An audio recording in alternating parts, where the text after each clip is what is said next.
ধানের শীষে ভোট দিন, বলছে এবার দেশবাসী ধানের শীষেই ফুটবে হাসি। হিন্দু মুসলিম বৌদ্ধ খ্রিস্টান সবার প্রিয় তারেক রহমান, দেশবাসীকে বলে যাই ধানের শীষে ভোট চাই, ধানের শীষে ভোট চাই, ধানের শীষে ভোট চাই।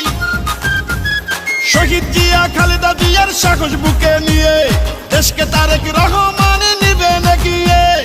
আমার আগে আমরা, ক্ষমতার আগে জনতা, বলছে প্রিয় তারেক রহমান কথা।